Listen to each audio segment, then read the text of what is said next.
Então vamos lá, né? Responder o Anki. Esse eu vou postar. E eu vou usar o Automite para limitar o tempo, né? Então ele vai me avisar aqui. Tá ligado? São 25 minutos. Vamos lá. Definindo a cronologia de acidose respiratória. Opa, não, aqui tá errado. Agora sim o Anki, ele era um vídeo. Área valvar mitral normal, né? Eu já respondi essa pergunta hoje mais cedo.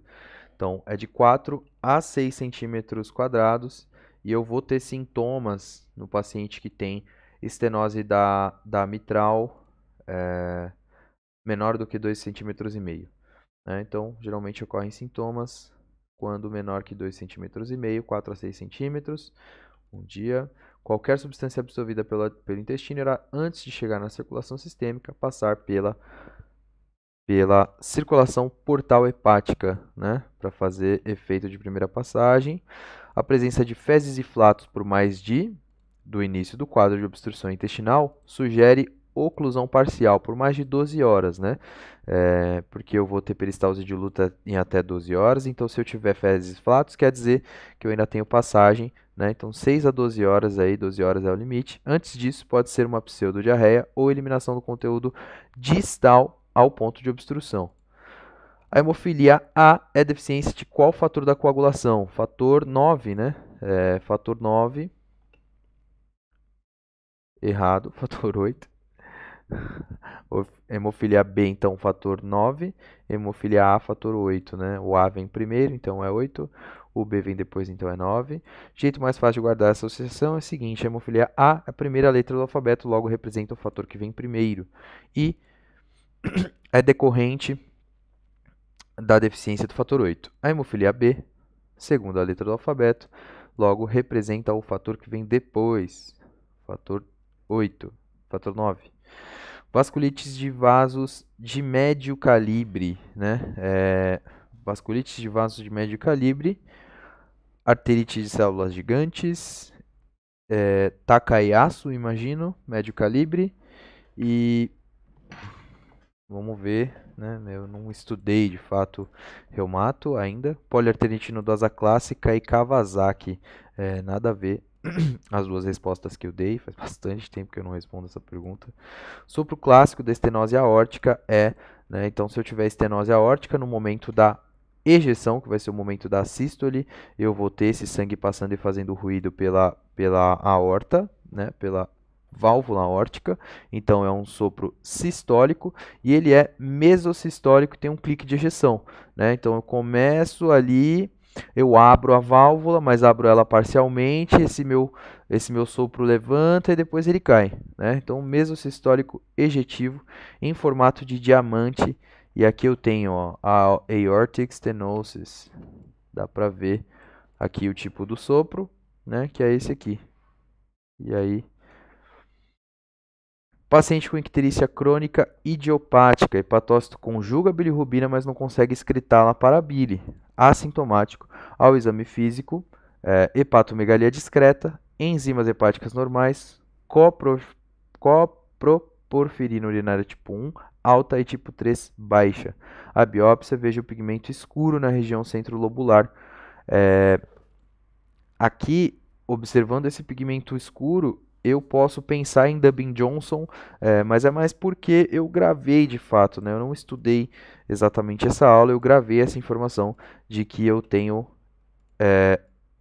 na biópsia, eu tenho essa pigmentação mais escura nos hepatócitos, na condição de síndrome de Dubbin-Johnson.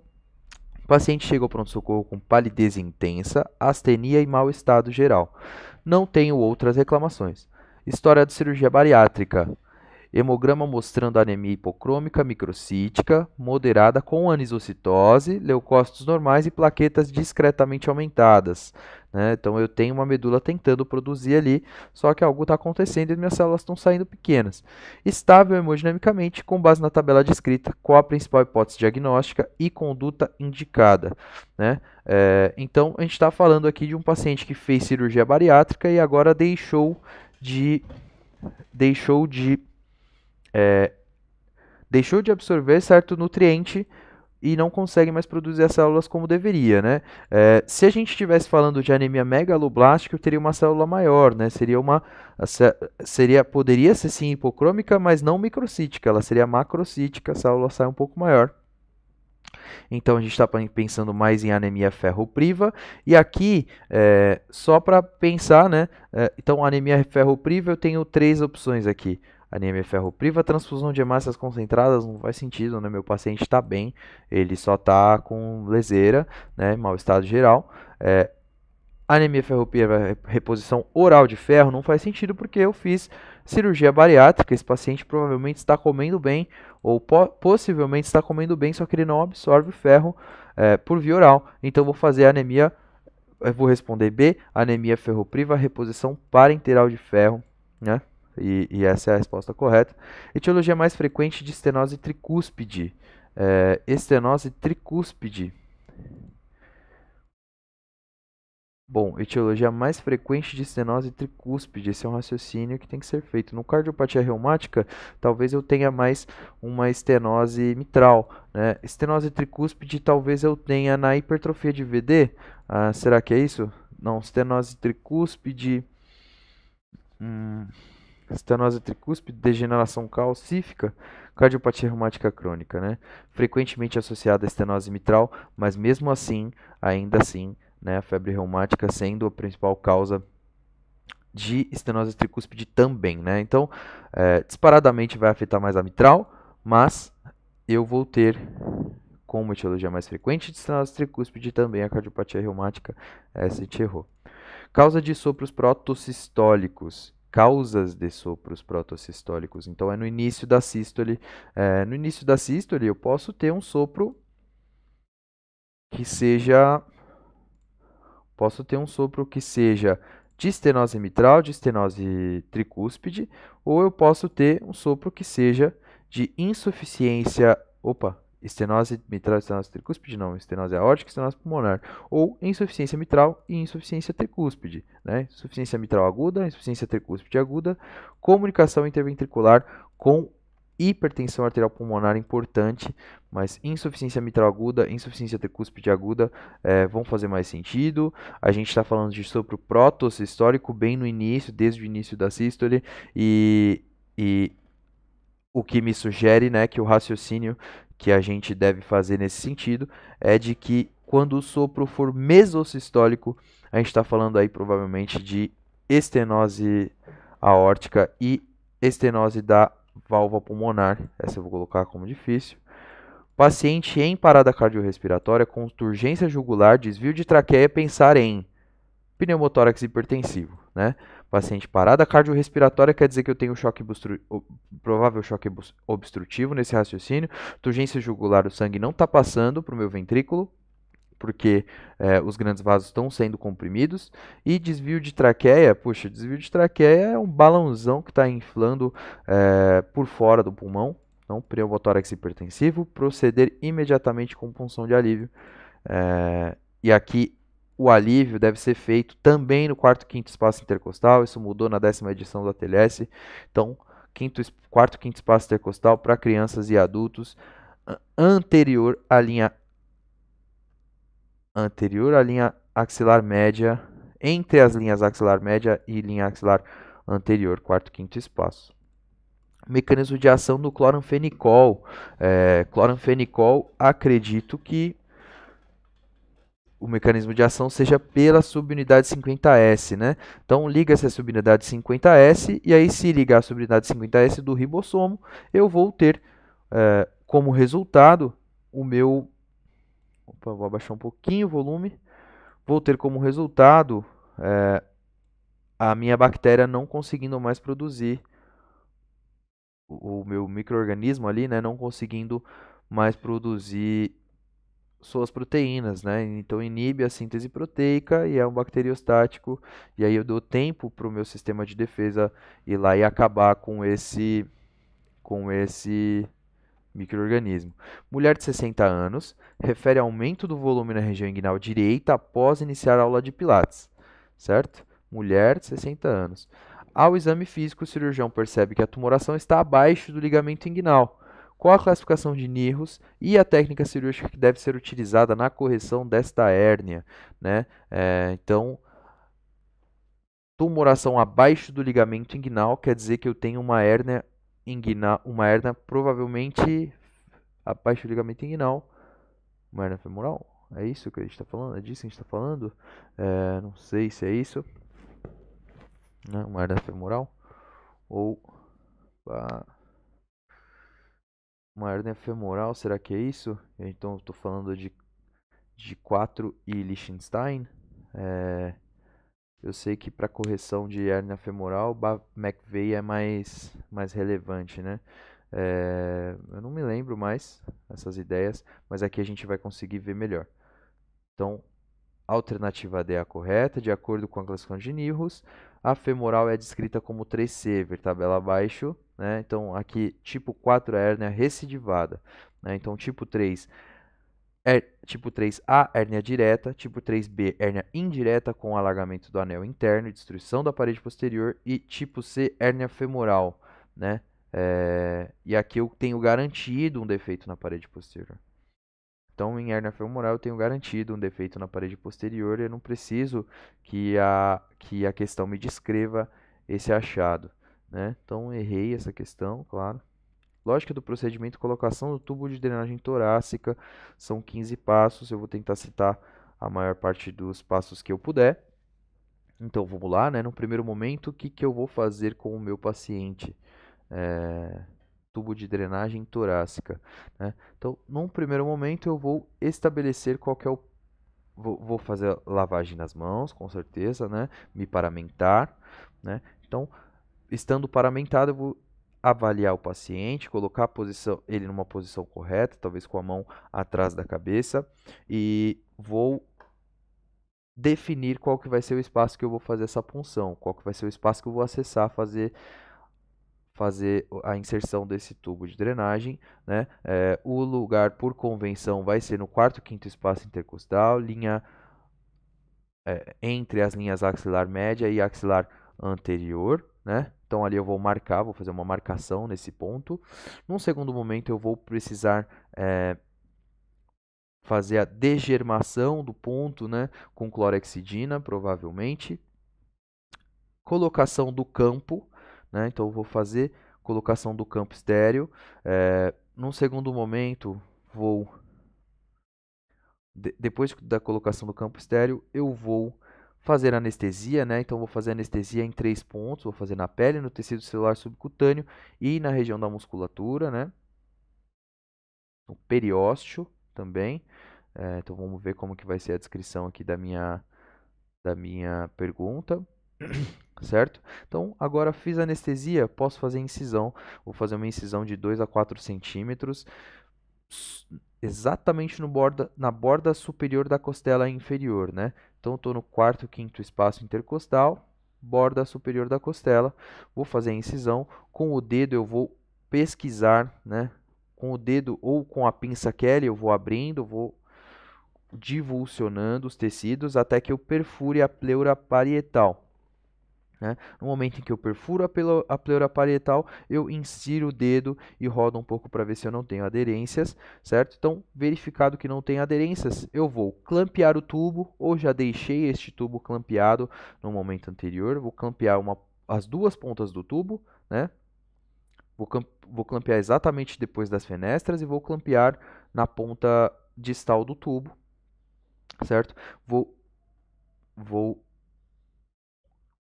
introduzir o tubo, e aí a posição em que eu vou introduzir esse tubo depende do tipo de lesão que eu tenha. Então, se eu tiver um pneumotórax, eu vou introduzir o tubo supero-posterior, né, para cima, para a região apical e posterior. Se eu tiver um hemotórax ou fluido, eu estou drenando o derrame pleural, eu vou posicionar ele mais infero-posterior, né, um pouco mais para baixo, certo? Vou tirar este primeiro clamp, conecto o selo d'água, faço uma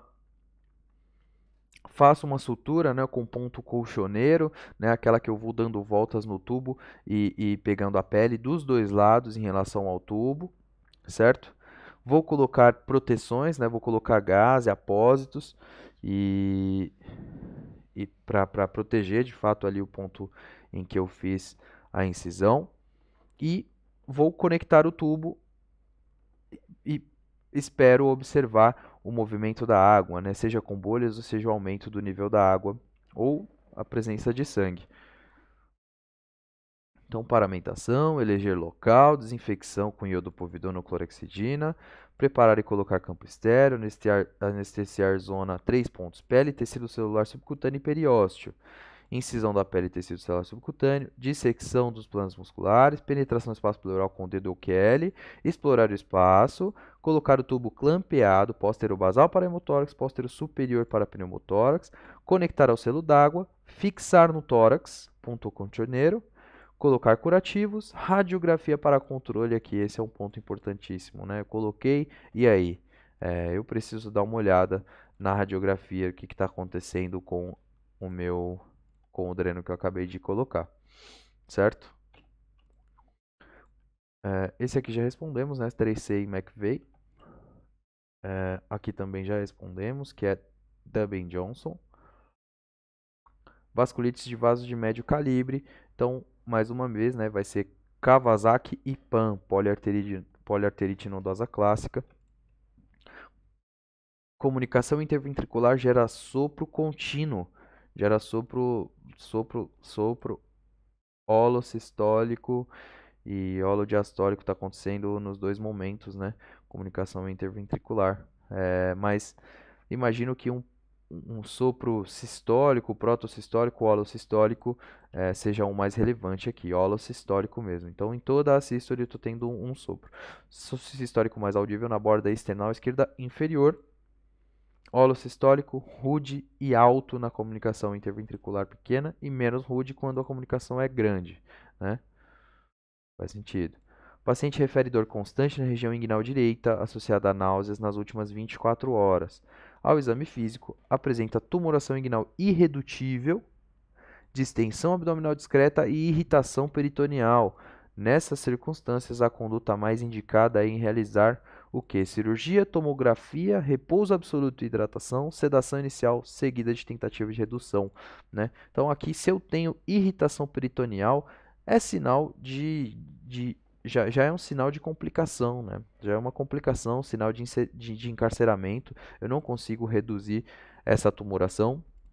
Eu já tenho distensão abdominal, provavelmente com obstrução. Isso aqui é cirurgia, aqui é operar, né? Então, em todo caso, então nessa situação a abordagem tem de ser feita, mesmo através de laparotomia exploradora, com lavagem exaustiva da cavidade e interectomia segmentar, né? Opção correta, a letra A. Etiologia mais frequente de estenose tricúspide, cardiopatia reumática crônica. O que está sendo mostrado na estrutura 8 aqui? É o ligamento dentado, acho que é ligamento dentado o nome, né? Ligamento dentado, denticulado, dentado. Paciente de 45 anos com enfisema pulmonar. Conduta, 45 anos muito jovem, né, para ter enfisema pulmonar. Então, conduta aqui é pesquisar deficiência de A1T1, né? Pesquisar deficiência de alfa-1 antitripsina, 45 anos muito jovem. Tal fio é um fio sintético monofilamentar absorvido em longo espaço de tempo. É o fio com maior e mais duradoura força têncil, tem manuseio fácil e pode ser utilizado em todos os tipos de tecidos. Infelizmente tem alto custo, né? Fio sintético monofilamentar absorvível em longo espaço de tempo, mas absorvível. Eu acho que a gente está falando do Vicryl aqui, né? Não, Maxon. Poligliconato, né? Poligliconato, maior e mais duradoura força têncil, pode ser utilizado em todos os tecidos, né? Resposta incorreta. Quais são as causas de parkinsonismo? Causas de parkinsonismo. Intoxicação, a própria doença de Parkinson, doença de corpos de Levy, demência vascular, posso ter crise hipertensiva? Não. Meningite? Não. Meningite não, faz sentido. Mas são várias as condições, né? As mais comuns, Parkinson, demência de corpos de Levy e uso de drogas, certas drogas, né? Antagonistas dopaminérgicos como Antipsicóticos típicos, metoclopramida e todo o restante tem várias causas, né? São várias causas: encefalite letárgica, HIV, sífilis, vascular, infartos lacunares, trauma, boxing, né? Demência pugilística, metabólico, doença de Wilson, bastante causa. As hiperbilirrubinemias familiares hereditárias apresentam diferentes mecanismos patogênicos. Qual dessas síndromes cursa com predomínio de bilirrubina conjugada, né? Então, conjugada quer dizer que eu não consigo botar para fora, certo? Então, aqui nesses três eu tenho problema exatamente na conjugação. Imagino que Dubbin-Johnson seja a resposta correta, então. Na síndrome de Dubbin-Johnson, há um defeito na excreção de bilirrubina que já foi conjugada. Já na síndrome de Rotor, o defeito é no armazenamento da bilirrubina direta que retorna ao sangue antes de ser excretada, né? Então, Dubbin-Johnson e Rotor muito semelhantes, e eu acho que a grande diferença entre Dubbin-Johnson e Rotor são as características de biópsia. Ambas não necessitam de tratamento. Homem de 73 anos com queda da própria altura há 4 horas. Apresenta-se com ferida contuso cortante na região temporal esquerda. Nega a perda de consciência, amnésia ou outros sintomas. Escala de coma de Glasgow 15. Pupilas isocóricas fotorreativas em uso de clopidogrel. Vamos lá, né? Meu paciente vai sangrar. Então, o que eu vou fazer? Eu vou fazer limpeza qual que vai ser a conduta? O que eu vou fazer para ele? Então, o paciente acabou de chegar, né? Glasgow 15, ele está aparentemente muito bem, só está com uma lesão ali na região temporal esquerda, mas já caiu há 4 horas. A idade dele me sugere que eu preciso pesquisar algo, e o uso de clopidogrel nessa idade me sugere ainda mais que eu preciso pesquisar algo, ver o que vai acontecer com ele, ou tentar prever algo para evitar que ele faça um sangramento que depois precise de cirurgia. Então vamos lá. Evitar não, né? Identificar provavelmente um sangramento precoce para fazer uma cirurgia precoce e não nele no estado de emergência já muito descompensado. Melhor me colocando. E aí a gente vai falar sobre o que fazer com esse paciente, né? Então, primeira coisa, eu vou suturar a cabeça dele, provavelmente aplicar antitetânica, porque eu não sei exatamente onde foi que ele se cortou na cabeça. Vou aplicar e vou sugerir a tomografia, né? Vou sugerir a tomografia, vou fazer analgésico, né? Provavelmente, se ele tiver com dor. Não teve perda de consciência, amnésia ou outros sintomas, provavelmente só a dor mesmo. Vou fazer analgésico e depois vou continuar a condução, né? Suturar ferimento, profilaxia para tétano e tomografia de crânio. Que beleza, hein? Que beleza. A TC está indicada para esse paciente maior que 65 anos em uso de clopidogrel. Faz tempo que eu respondi essa pergunta, ó, que ele está sugerindo que eu mande para 9 meses. Vou mandar para 3.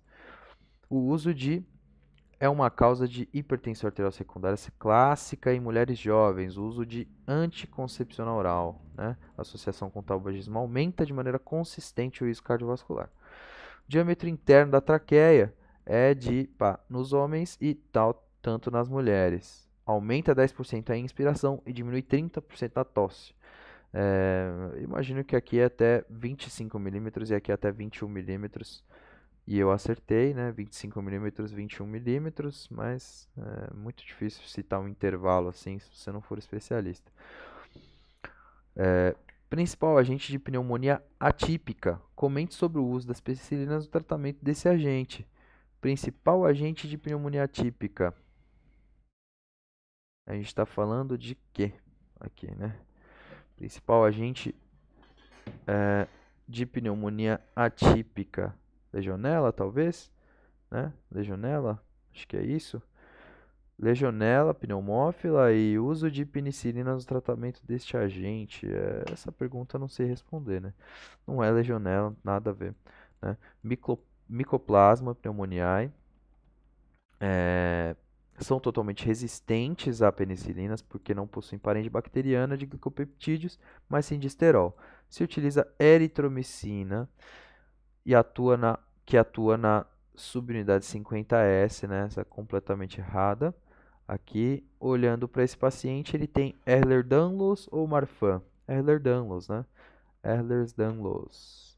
Apresentações da penicilina G. Eu já tentei responder essa pergunta ontem, nem ela me cruzou, mas eu nem tentei, a verdade é essa. Apresentações da penicilina G, cristalina, procaína e benzatina, né? Cristalina, é, cristalina, procaína e benzatina, né? Cristalina via endovenosa, utilizada em infecções mais graves, procaína via intramuscular, utilizada em infecções de média gravidade, e benzatina intramuscular também, liberação lenta para faringites, simpético e sífilis, sem acometimento do sistema nervoso central. Então aqui, se eu tiver afetação ao sistema nervoso central, eu vou utilizar a via endovenosa para combater essa afetação, né, uma afetação mais grave.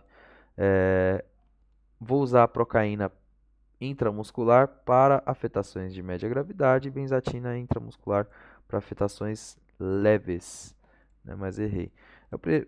É o primeiro exame que deve ser solicitado para investigar um paciente com icterícia. Estou olhando o paciente ictérico, estou achando que é colestase, né?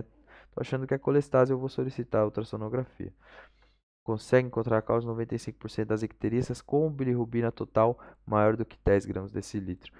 No contexto do adenocarcinoma de próstata, o score de Gleason, que indica a gravidade, sugere conduta em relação ao estadiamento, é de 8 pontos, né? De 8 pontos. Então, é isso mesmo. Que indica a gravidade, sugere conduta em relação ao estadiamento, é de 8 pontos. É isso mesmo. Gleason é maior do que 8. Gleason maior ou igual a 8. Aqui eu vou fazer a linfadenectomia, fazer cintilografia óssea. No estadiamento, essa pergunta não está muito legal, não. Pulso superior a 250 é impalpável. Opa, 200, hein?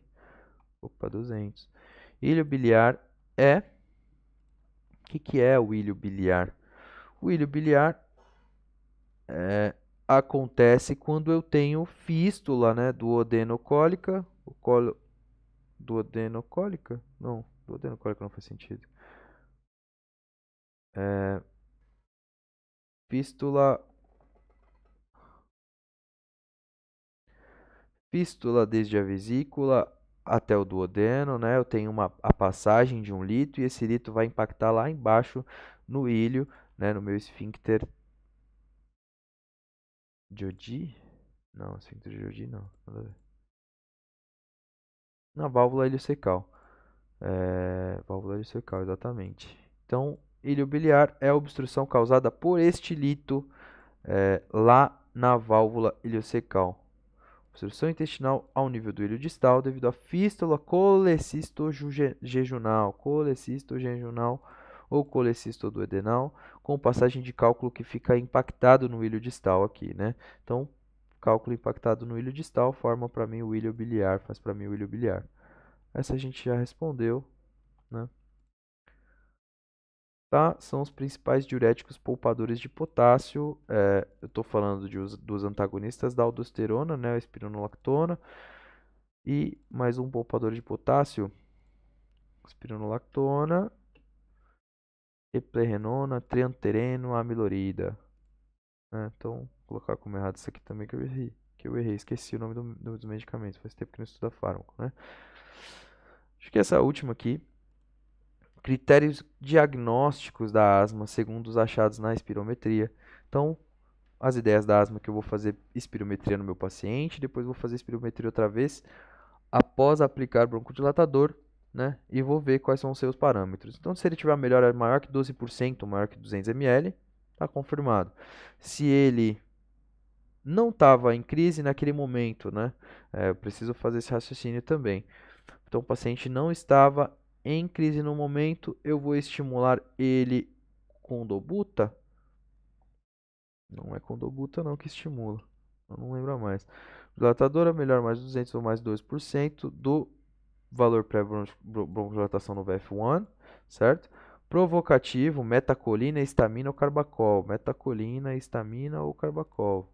Aqui, né? Então, vou fazer um provocativo e o paciente vai piorar. Claro, né? E peak flow variando mais que 60 litros por minuto ou mais do que 20% em relação ao basal pós-broncodilatador. Errei essa questão. Principais diuréticos poupadores de potássio: eplerenona, espironolactona, triamtereno e amilorida. Vamos lá, a gente vai lembrando aqui, aos poucos. Achados característicos do exame físico do paciente com obstrução intestinal, né? Então, no exame físico, a inspeção eu vou ter um abdômen globoso, provavelmente. Na percussão ou na ausculta, eu vou ter diminuição dos ruídos hidroaéreos, se ele já passou de 6, 12 horas, ou aumento dos ruídos hidroaéreos se ainda não passou desse tempo, né? Vou ter o hidroaéreo aumentado com a peristalse de luta. Na percussão, eu vou ter timpanismo, né? Eu vou ter um abdômen globoso, então ele está com bastante ar travado. Eu vou ter timpanismo em várias regiões do abdômen, sobretudo, bom, aí se eu tiver uma obstrução mais central, né? No delgado eu vou ter um timpanismo mais central, mas isso vai ser mais difícil da gente identificar qual que é exatamente a posição do timpanismo que eu estou observando numa obstrução, até porque vai estar tudo bem inchado, digamos assim. E próximo ponto, talvez eu encontre ali um fecaloma, algo nesse sentido. Eu posso ter aí também fezes na ampola retal. Não, ampola retal vazia provavelmente. Então, se eu tiver uma obstrução de fato, obstrução intestinal de fato, né, eu vou ter, provavelmente vou ter ampola retal vazia, porque distal ao ponto de obstrução ainda continua. Minha peristalse, eu eliminei todo o restante que tinha, dependendo do tempo de evolução dessa obstrução, né. Além disso, eu posso ter vômitos, né? Vou ter vômitos biliosos, vou ter vômitos de conteúdo mais novo se a obstrução for mais superior, e posso ter vômitos fecaloides se a obstrução for mais inferior, né? Redutor momentâneo, borborigmo, distensão abdominal maior, quanto mais proximal for a obstrução, massa palpável, em caso de malignidade, sinal de Rauschenberg, ampola retal sem fezes. Ó, ampola retal sem fezes se chama sinal de Rauschenberg, certo? Mas aqui respondi legal essa pergunta. Esse aqui já respondemos também, a resposta é A. Aqui é o Maxon, fio de Maxon. Uso de clorofenicol em mulheres que estão alimentando, em mulheres que estão amamentando, pode causar no bebê. Eu acho que é a síndrome da pele azul, né? É isso? Síndrome do bebê cinzento. Síndrome do bebê cinzento. Bom, essa vai ser a última pergunta de fato. E eu vou pegar uma imagem.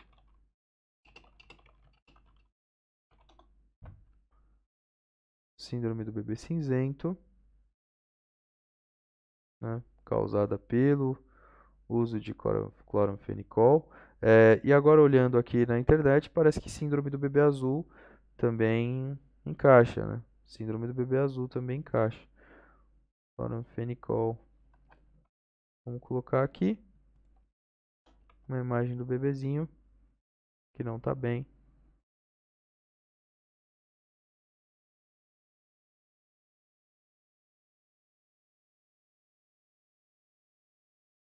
Bebezinho que não está legal aí com aspecto meio cinzento. Bom, chega. Foi a última.